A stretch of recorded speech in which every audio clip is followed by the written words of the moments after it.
Friday Afternoon Roundup with Daniel Greenfield here. I'm Adam Taxin. First, there are numerous subjects he has written small pieces on for the Friday Afternoon Roundup, as he always does. Let's start with the one at the end of the Friday Afternoon Roundup, the Democrats and the Jewish vote. Tell us a little bit about some of the myths there, and specifically the myths with Harry Truman. Well, the whole Harry Truman myth was that Truman was practically the founder of Israel. Obviously, that's really not true. It's a myth that the Democrats heavily cultivated. It's a myth that Truman heavily cultivated. It's obviously a myth that Jewish liberal leaders with close access to the White House cultivated. But it simply wasn't true. First of all, Harry Truman was quite an anti-Semite. His wife even wouldn't allow his Jewish biographer into the house because they'd never had a Jew in the house. Really? Yeah. That's an actual and it's a true story. What's the myth about that he was very close with one Jew and that led him to create Israel? He did have a Jewish business partner, Jacobson, with whom he owned a haberdashery business back in the day, but certainly that did not lead him to create Israel. He didn't create Israel in any case. That relationship might have amounted to something, but Truman did not really like Jews, and he certainly wouldn't have done it for him, but again, that's a story Jews like to repeat a whole lot. Mm-hmm. The key factor there was the Jewish vote, and Truman, unlike FDR, who really commanded an insane amount of Jewish loyalty, Truman did not really have good relations with Jewish voters. Roosevelt he'd come out of New York politics, so that was the core of the Jewish population back then. Truman came out of an area where there really were not very many Jews. Right. And he didn't really speak the language. He felt uncomfortable. And he really was, at this point, before that, Truman's popularity was in free fall, which most people don't remember. Mm-hmm. The midterm elections really punished the Democratic Party. It led to the election of Senator Jacob Javits, the Jewish Republican, first Republican in quite a while. First Republican senator in New York in quite a while. And so the Democrats were certainly insecure. Truman was certainly worried about the Jewish vote. The Muslim vote was not a real factor back then. It is now. Mm-hmm. But back then, the Jewish vote was a concern. Jews were splitting toward Wallace. Actually, not really so much Dewey, though Dewey was the Republican, was certainly pro-Israel. But Henry Wallace, who wasn't really a bad guy per se, but he ended up being a communist stooge, without really knowing it. But he was certainly campaigning on a very strong pro-Israel platform. He was saying that Truman has the blood of the men of Israel on his hands. That's an actual quote. Mm-hmm. And Truman was looking at the possibility that loss in the Jewish vote would seriously endanger him. And again, Dewey, he was running against Dewey, who was from New York. So, again, that was a major weakness there. And a lot of communists support Israel back then. Israel was largely socialist and communist, so it's not as inconsistent as it might seem. Well, it wasn't consistent. It was because the communists had completely cracked down on Zionism and completely ruled out any collaboration or any role or any Jewish national identity. What they wanted to do, they jumped in there, mainly because they were undermining Great Britain and the United States. So they temporarily,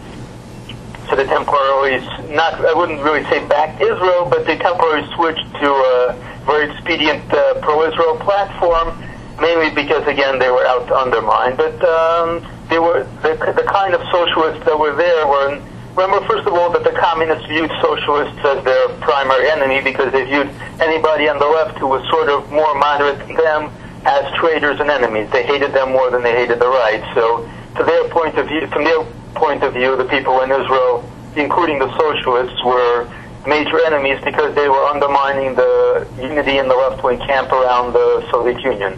Let's move on to an election 64 years after Truman defeated Dewey and Wallace in 1948, the 2012 election, and Obama's shameless exploitation of the Navy SEALs' supposed capture of Osama bin Laden. And you write a lot about what a joke it is to describe it as a gutsy call. Please explain. If you're making a gutsy call, then that's because you have something to gain and something to lose. If you have nothing to lose, then you're not making a gutsy call. If you're not gambling anything, at least if you're playing with somebody else's money, which Obama is doing in this case, then you don't have anything to lose. If there was negative fallout from the operation, there would have been, none of it would have been attached to Obama, because Obama would have been the man who wasn't really responsible for this, but dealt with the consequences that the military handed to him.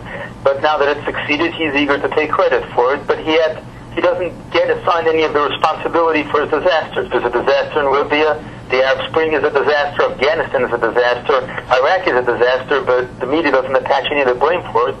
I mean, he goes to Afghanistan, there's a major bombing in Kabul, and the media doesn't say, well, this is proof that his policies have failed, which they would on Bush. To them, it's just, well, it's somebody else's fault. It's not Obama's fault. So if the operation had gone wrong, no gutsy call, then Obama would be the guy who gave a speech and reassured the nation in a time of crisis. Now that it went well, he gets all the credit. So there's no gutsy call. There's nothing to lose. Lots of reward, no risk. Blind men from China, you talk about the situation with Mr. Chen at the embassy. Any thoughts on the latest, that he may be able to apply as a student, to be a student in the U.S.?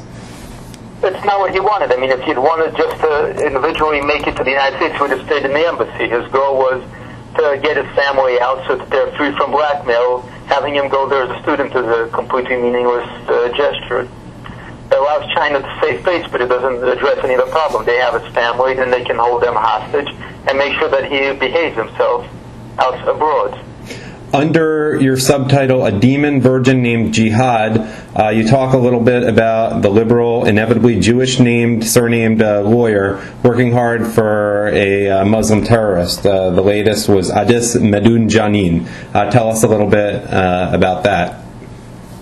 Well, 90% of the time these guys have their liberal Jewish lawyers. I'm sure they occasionally have non-Jewish liberal lawyers, but every time I've seen them, they have these Jewish lawyers. And this guy, Robert Gottlieb, had defended Cindy Sheehan pro bono. He defended Peter Bronstein, who was the incredibly creepy guy who dressed up as a firefighter and broke into a woman's apartment, raped her, and then went on this cross-country escapade.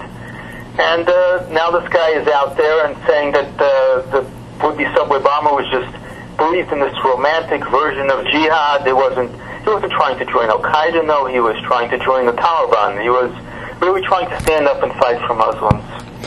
In Europe, here we come. You talk a little bit about recent demographic statistics. Maybe you could talk about some other implications related to what, besides the decline in the Catholic Church, what the makeup of it is, and also the different trends within the Jewish community with observant Jews, etc.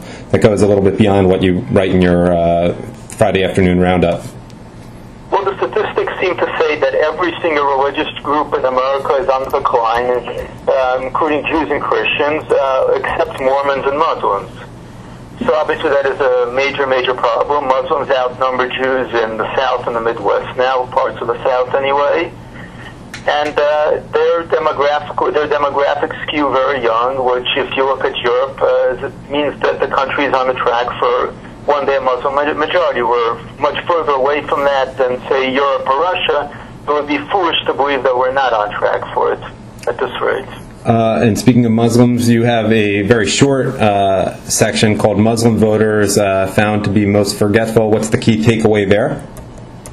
The key takeaway there is that Western deniability.